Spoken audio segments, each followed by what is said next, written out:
The coffee cup shattered on the floor. Glass and dark liquid scattered everywhere. But Elena didn't move. She couldn't. Her eyes were fixed on the four men in black suits standing at the entrance of the small cafe, their shoulders wide, their faces expressionless. Behind them, two people in expensive tailored suits carried leather briefcases. And behind those two, standing tall with silver hair and piercing blue eyes, was a man she recognized immediately, Mr. Harrison Blackwell. The man she had been giving free coffee to every single morning for the past 11 months. "Elena Reyes?" one of the lawyers asked, his voice echoing through the now silent cafe. Her hands trembled. Every customer had stopped eating. Every conversation had died.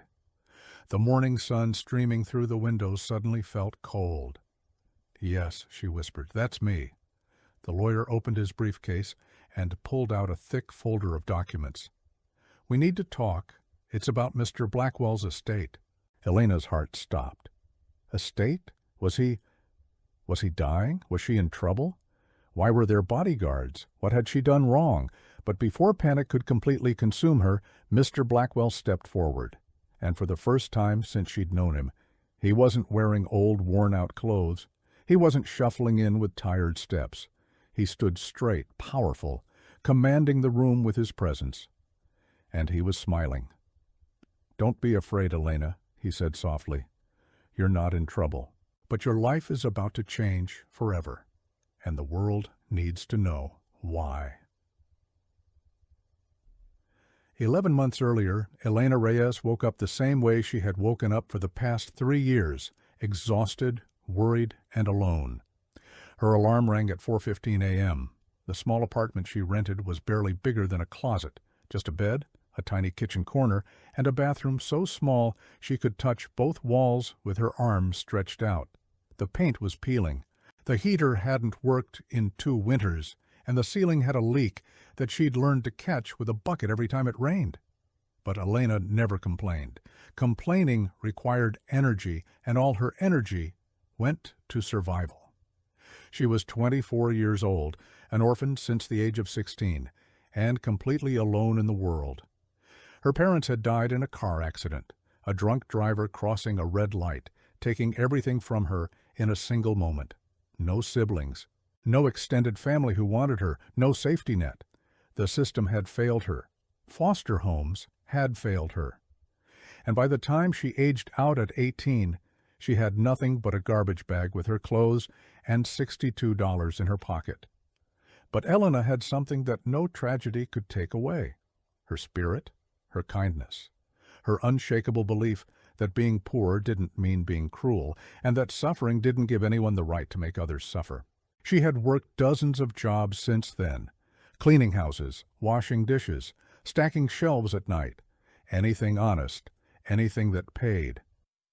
And for the past 2 years, she had worked at Morning Grace Cafe, a small coffee shop in downtown Chicago that opened at 5 a.m. for the early workers, the night shift nurses, the construction crews heading to sites before sunrise. The pay was minimum wage. The hours were brutal. Her feet ached every single night when she came home. But she was grateful. Grateful for a roof over her head, even if it leaked. Grateful for 1 meal a day provided by the cafe. Grateful that she had survived another day when so many others hadn't.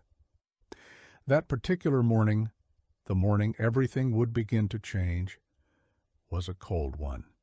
December in Chicago meant bitter winds, frozen sidewalks, and breath that turned to mist the moment it left your mouth. Elena wrapped herself in her only coat, a second-hand thing with holes in the pockets, and walked the 20 minutes to work because she couldn't afford the bus fare.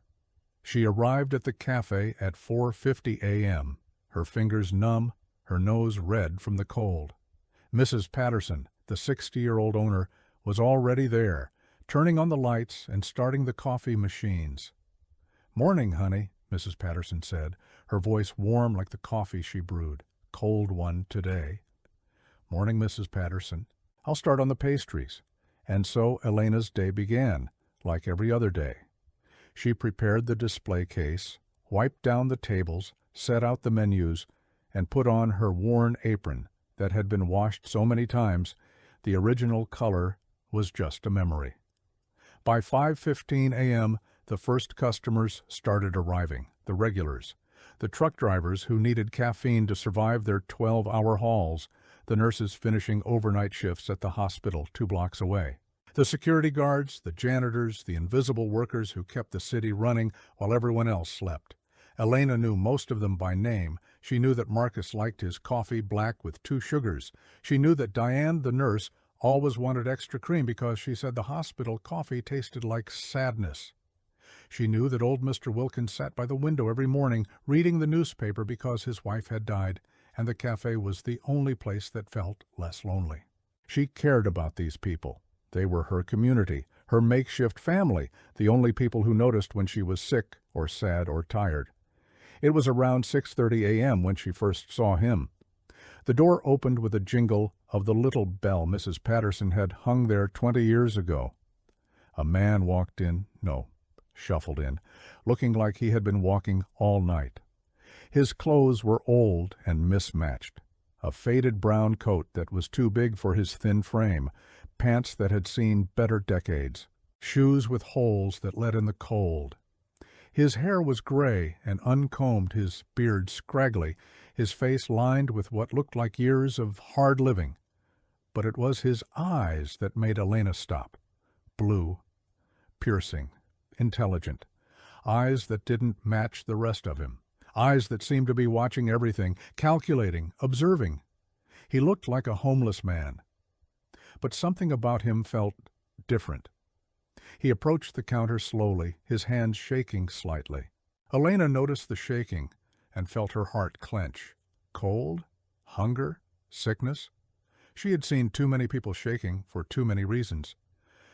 "How much for a small coffee?" he asked, his voice gravelly but educated. No slang, proper grammar. Strange for someone who looked like he lived on the streets. "$1.50, Elena said. The man reached into his coat pocket and pulled out a handful of coins. He counted them slowly. 1 quarter, 2 dimes, a nickel, 6 pennies, 56 cents. He counted again as if hoping the math would change. It didn't.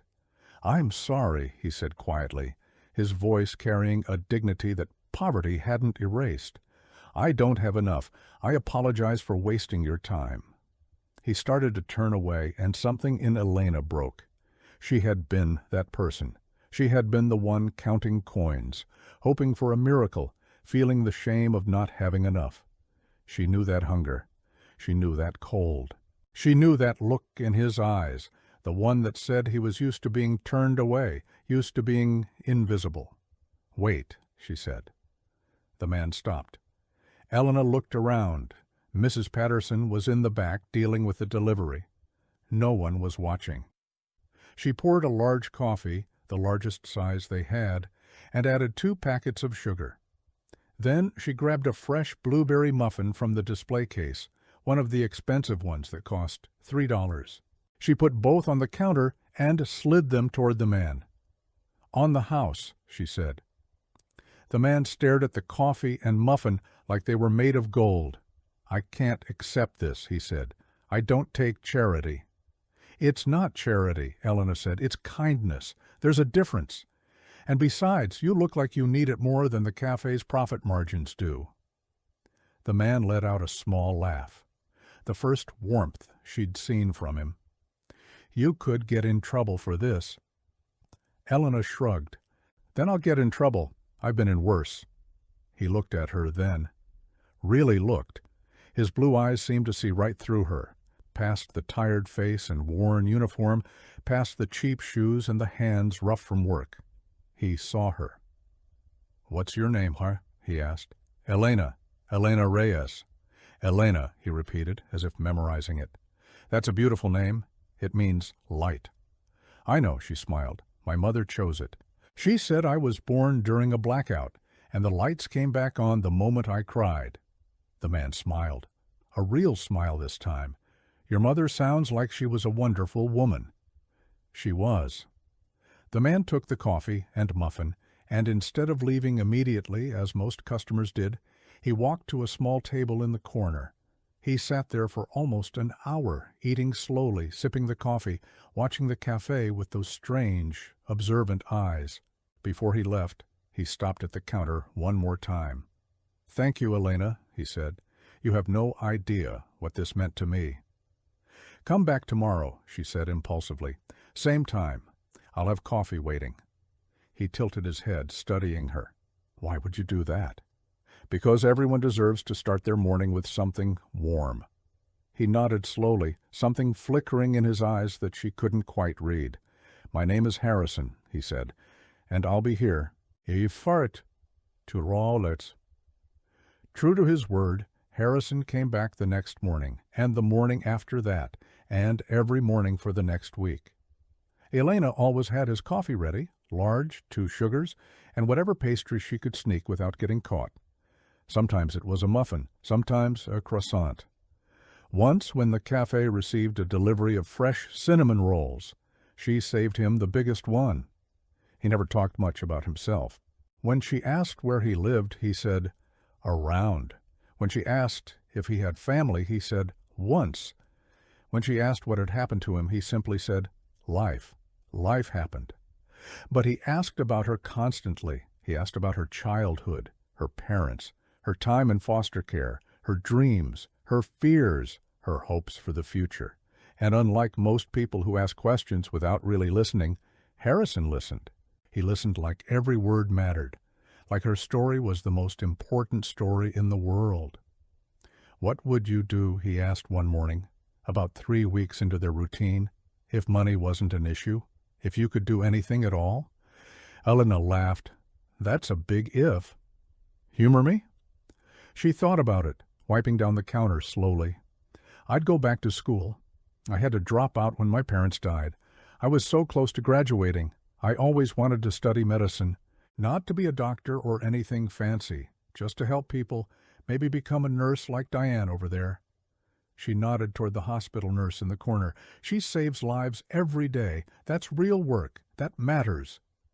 Harrison watched her with that unreadable expression. "And what's stopping you? Are you serious?" Elena shook her head. "Money. Time. The fact that I work 70 hours a week just to pay rent and eat. School costs thousands of dollars I don't have. And even if I did, when would I study? I'm here before sunrise. I'm exhausted when I get home. People like me don't get to dream, Harrison. We just survive." Harrison was quiet for a long moment. Then he said softly, "Not everyone who survives has to stop dreaming." "Easy to say," Elena replied, not unkindly. "Harder to do." He didn't argue. He just nodded and finished his coffee and left a napkin on the table with the words, "Thank you," written in surprisingly elegant handwriting. The weeks turned into months, and Harrison became a fixture in Elena's mornings. She learned his habits. He always arrived between 6:30 and 6:45. He always sat at the same corner table. He always stayed for exactly 1 hour before shuffling back out into the cold. He never accepted charity from anyone else. She watched him refuse money from other customers who tried to help, but he accepted her coffee and food without argument, as if their arrangement was different, as if there was an understanding between them that transcended simple charity. The other staff noticed, of course. Maria, the other morning waitress, teased Elena about her gentleman caller. "You know he's homeless, right?" Maria said one day, not unkindly. "What are you doing, Elena? Adopting strays?" "He's a human being," Elena replied, "and he's kind and polite, and he listens. How many people can you say that about?" Maria had no answer to that. Mrs. Patterson noticed too, but she never said anything. Sometimes Elena caught the older woman watching Harrison with a thoughtful expression, as if she was trying to solve a puzzle. But she never stopped Elena from giving him free coffee. If anything, she occasionally added to the plate an extra pastry, a soup on particularly cold days. "Good soul, that one," Mrs. Patterson said once, nodding toward Harrison's corner. "You can see it in his eyes. Something happened to him, something hard. But it didn't make him bitter. That's rare." Elena agreed. In all the months she'd known him, Harrison had never said a cruel word about anyone, never complained about his circumstances, never blamed others for his situation. He was poor, but proud, hungry but grateful, alone but not lonely. And he cared about her in a way no one had since her parents died. He remembered things, small things. If she mentioned having a headache one day, he asked about it the next. If she said she was tired, he told her to rest. If she seemed sad, he noticed immediately. "What's wrong?" he asked one February morning, about 4 months into their routine. Elena had been trying to hide it, but the bill from the hospital was burning a hole in her pocket. She'd been ignoring a persistent cough for weeks, but when she'd finally gone to the emergency room, her only option without insurance, they diagnosed her with bronchitis and given her antibiotics. The bill was $800. $800 for a 15-minute visit and a bottle of pills. $800 she didn't have. $800 that might as well have been $8 million. "Nothing," she lied, "just tired." "Elena." The way he said her name made her look up. Those blue eyes were gentle, but insistent. "You're a terrible liar," he said, "and you've never once lied to me. Don't start now." So she told him about the cough, the hospital, the bill, the way her landlord had already threatened to evict her because she was 2 weeks late on rent, and now this bill would push her over the edge. "I've been in trouble before," she said, trying to sound braver than she felt. "I'll figure it out. I always do." Harrison was quiet for a long time. Then he reached across the table and placed his weathered hand over hers.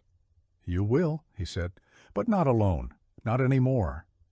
She didn't know what he meant. She assumed he was just being kind, just saying words to comfort her. She had no idea that her life was already changing.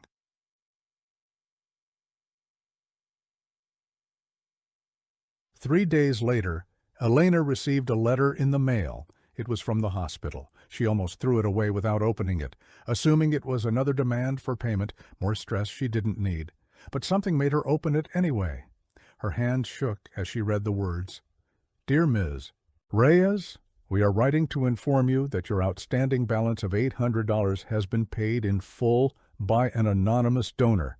You have no remaining debt with our institution. If you have any questions, please contact—" She read it 3 times, then 4. Then she sat down on her tiny bed and cried. Anonymous donor. Who would do that? Who even knew about the bill? She hadn't told anyone except Harrison. But that was impossible. Harrison was homeless. He couldn't afford coffee, let alone an $800 hospital bill. The next morning she confronted him. "Did you do this?" she demanded, sliding the letter across the table. "Did you pay my hospital bill?"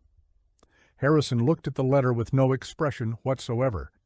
"I don't know what you're talking about." "Harrison, Elena," he met her eyes. "I'm a homeless man who can't afford a cup of coffee. How would I pay an $800 bill?" She had no answer. He was right. It was impossible. "Then who?" she asked. Harrison shrugged. "The world has more kindness in it than you think. Sometimes angels wear disguises." She stared at him, trying to read his face, finding nothing. "You're strange," she finally said. He smiled. "I've been called worse." But the strangeness didn't stop. Over the next few months, things kept happening to Elena. Small miracles that she couldn't explain. Her landlord suddenly became nicer. He stopped threatening eviction and even had the heater fixed, something she'd been begging him to do for 2 years. A scholarship application she'd filled out months ago on a whim, never expecting to hear back, suddenly accepted her. Full tuition to a community college nursing program.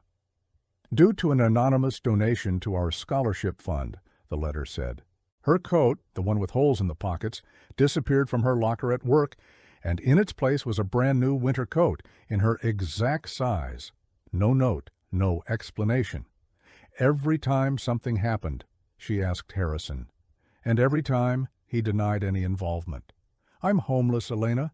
I sleep in a shelter. I can barely feed myself. How would I do any of this?" Then how do you explain it? I don't. But I've learned that sometimes the universe repays kindness. You've spent months taking care of me. Maybe someone is taking care of you. That's not how the world works. Maybe it should be. She couldn't argue with that.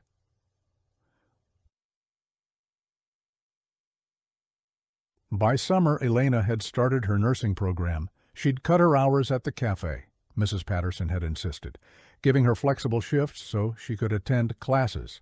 And for the first time since her parents died, she felt like her life was going somewhere. Harrison noticed the change in her. He noticed the textbooks she studied during her breaks, the new energy in her step, the hope in her eyes that hadn't been there before. "You're going to make an excellent nurse," he told her one morning. "You have the most important quality." "What's that?" "Compassion. You can teach skills, you can teach procedures, but you can't teach someone to care. They either do or they don't. And you, Elena, care more than anyone I've ever met." She felt her face flush. "You're just saying that because I give you free coffee." "I'm saying it because it's true. I've lived a long time. I've met a lot of people. Most of them look at someone in need and walk past. They're not bad people. They're just busy. They have their own problems, their own lives. They don't have room in their hearts for strangers." He paused. "But you stopped. You looked. You cared. You gave without expecting anything in return. That's rare. That's precious. And that's why—" He trailed off more. "That's why what?" Elena asked. Harrison shook his head. "Nothing. Just rambling of an old man." But Elena sensed he had been about to say something important, something he wasn't ready to share yet. She let it go. She had learned to be patient with Harrison. He would tell her things when he was ready, and in the meantime, she was just grateful to have him in her life.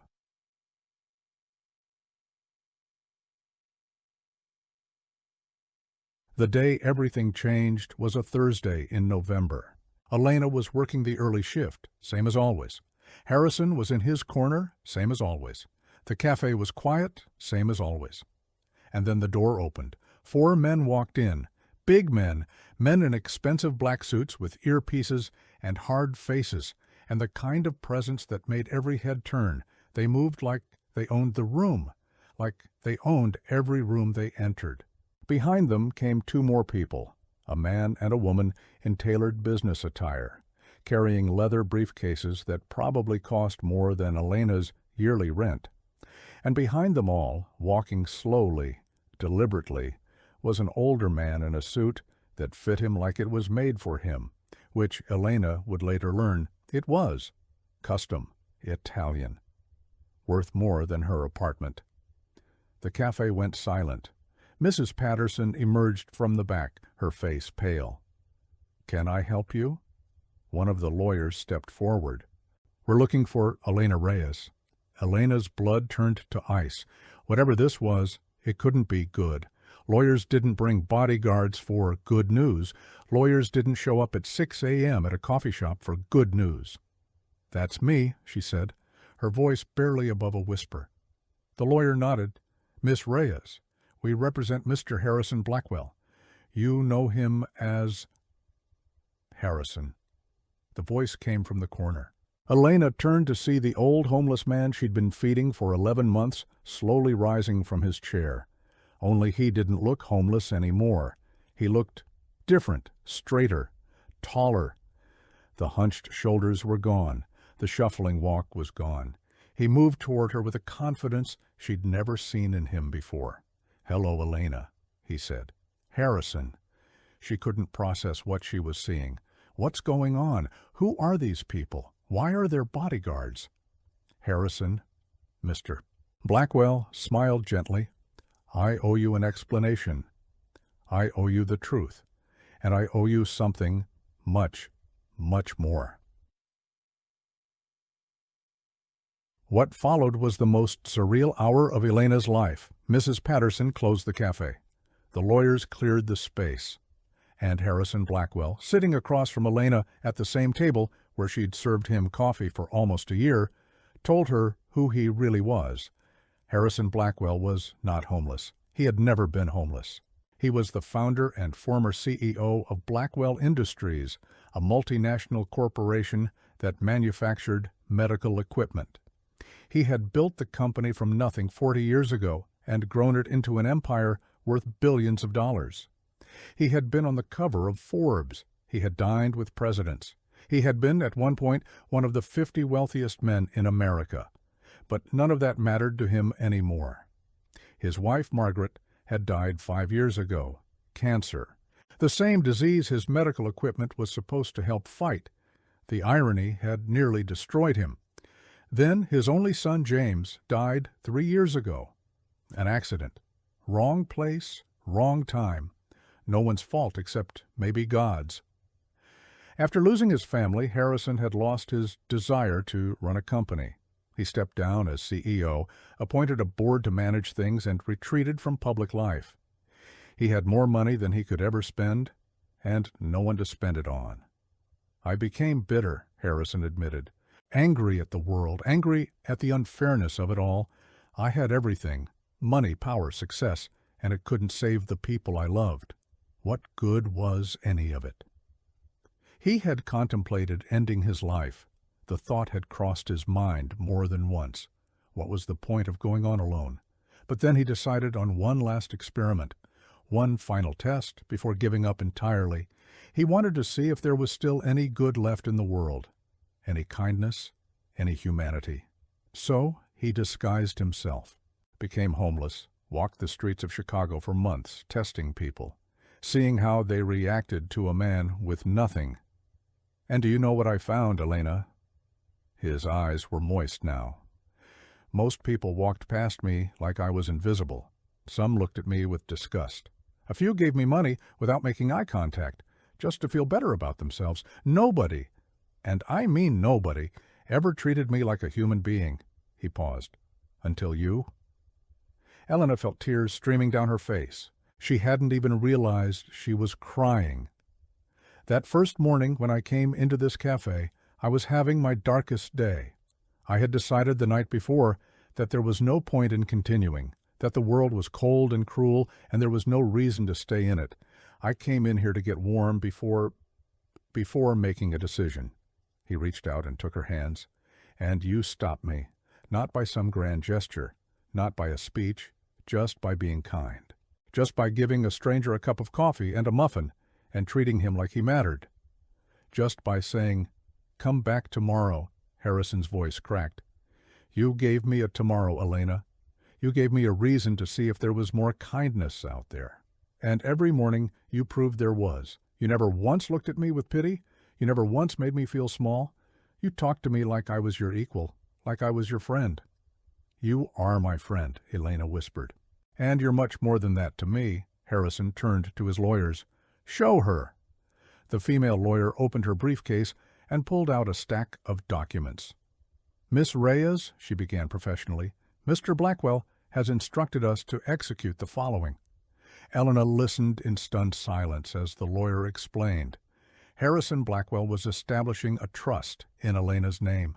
The trust contained $10 million. The money would pay for her education, not just nursing school, but medical school if she wanted it. It would buy her an apartment. It would secure her future for life. But that wasn't all.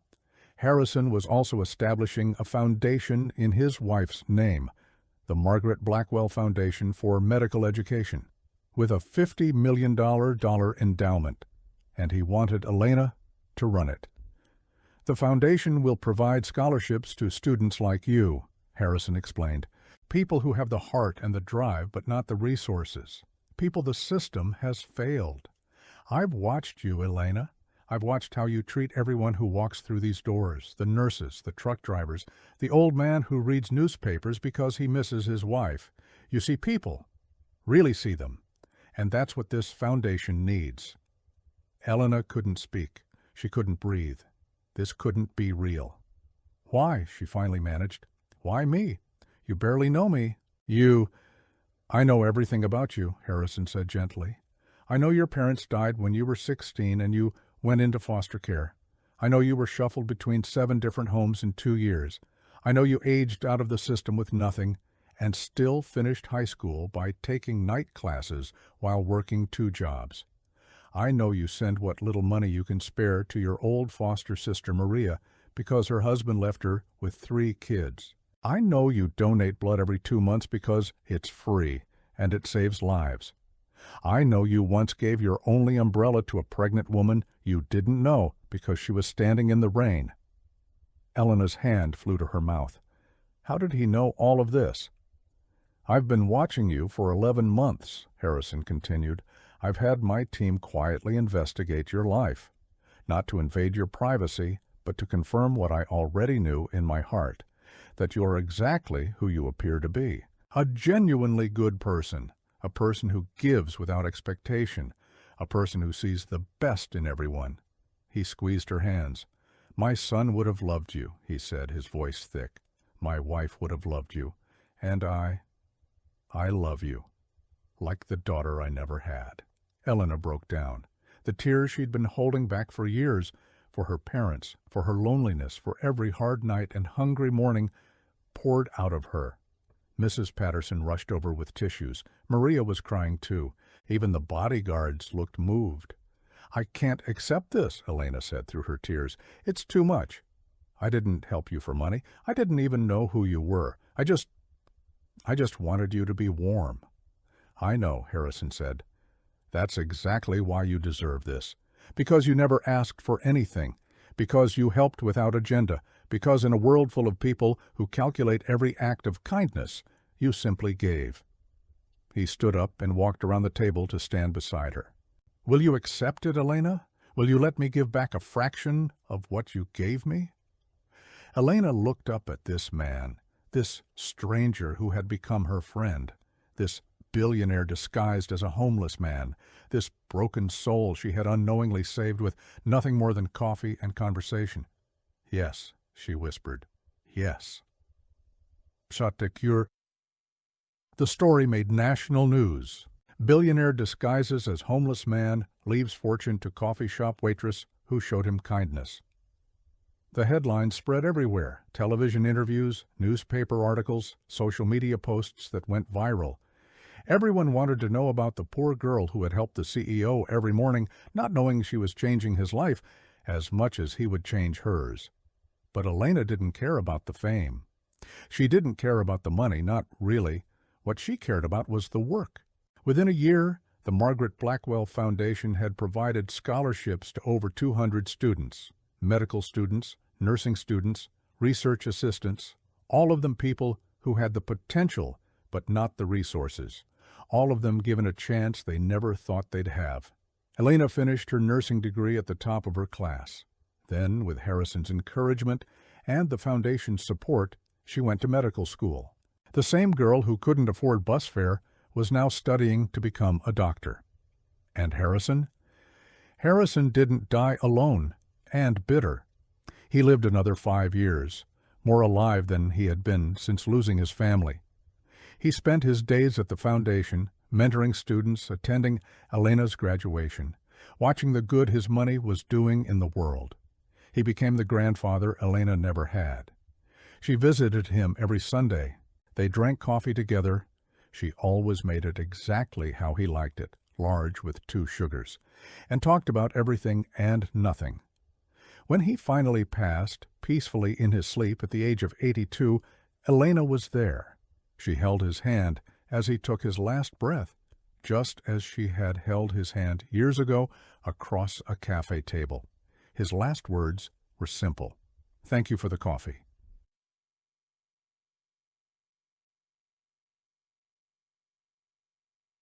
At his funeral, Elena gave the eulogy. Everyone wants to know about the billionaire who gave away his fortune, she said, standing before a crowd of hundreds. But that's not the story. That was never the story. She paused, looking out at the faces, the students whose lives the foundation had changed, the nurses and doctors who had once been foster kids or homeless or hopeless, the people who had learned that kindness could be revolutionary. The real story is about 2 lonely people who found each other in a coffee shop on a cold morning. One of them had nothing. One of them had everything. And it turned out they both needed the same thing to be seen, to be valued, to be reminded that they mattered. She wiped away a tear. Harrison taught me that you can't judge a person by their circumstances. The homeless man on the corner might have a story that would break your heart. The billionaire in the penthouse might be dying of loneliness. Every person you meet is fighting a battle you know nothing about. And the smallest act of kindness, a cup of coffee, a warm smile, a moment of genuine attention, can save a life. She looked at Harrison's portrait, displayed beside his casket. He told me once that I gave him a tomorrow by saying, "Come back." But really, he gave me a tomorrow, too.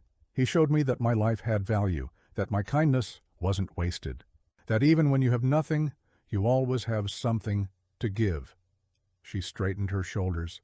So this is what I want everyone to take from this story. Don't walk past people. Don't assume you know their story. Don't wait until you're rich to be generous. You can be generous right now with your time, your attention, your warmth. And never, ever underestimate the power of a single act of kindness. She smiled through her tears. You never know who you're helping. You never know what they're carrying. You never know when a cup of coffee might save someone's life.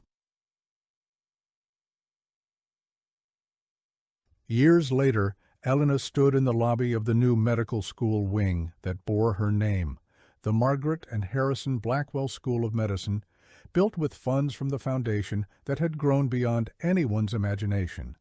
She was Dr. Elena Reyes now, a practicing physician who specialized in treating underserved communities, a philanthropist who had given away more than she kept, a mentor to hundreds of students who saw themselves in her story. And every morning before her shift at the hospital, she stopped at a small coffee shop near her office. Not a fancy place. Just a simple cafe that served early workers, nurses, truck drivers, security guards. She always paid for an extra coffee and pastry, always left it with the barista with the same instructions. If someone comes in who can't afford it, this is for them. Sometimes the coffee went unclaimed, sometimes it didn't. But it was always there, waiting. Because you never knew who needed it. You never knew whose life might change, because someone showed them kindness when they expected nothing. And every time Elena thought about Harrison, which was every day, she remembered what he told her in those final months. The world is not as cold as it seems, Elena. It just needs more people like you to warm it up. So she kept giving, kept caring, kept stopping for the people everyone else walked past. She kept the coffee ready. And somewhere she knew Harrison was smiling.